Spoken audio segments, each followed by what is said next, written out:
Isang madilim at nakakatakot na umaga ang bumalot sa San Jose National High School sa Tacloban City nang maganap ang isang nakakabiglang insidente ng pamamaril bandang alas 9 ng umaga.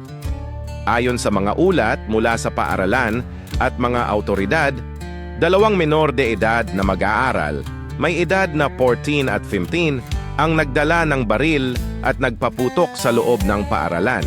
Umaling-awngaw ang putok ng baril sa paligid na nagdulot ng matinding takot, gulat at pangamba sa mga estudyante, guro at mga kawani ng paaralan.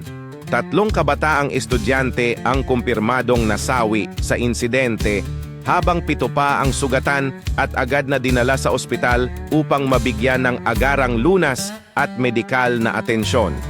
Mabilis na rumesponde ang kapulisan ng Tacloban City at naaresto agad ang 2 suspect na ngayon nasa kustudiya ng mga autoridad para sa mas malalim na investigasyon at pagdinig.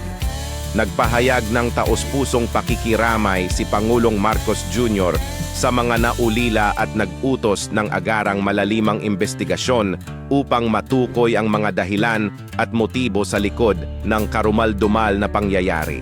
Kasabay nito, nag-utos din siya ng agarang paghihigpit sa seguridad sa lahat ng paaralan sa bansa upang maiwasan ang mga ganitong trahedya sa hinaharap.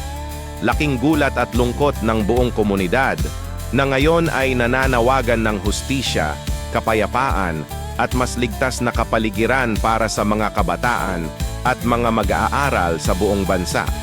Patuloy ang pagsubaybay ng mga autoridad at ng publiko sa kaganapan ng investigasyon at mga hakbang na gagawin upang mapanatili ang kaligtasan sa mga paaralan.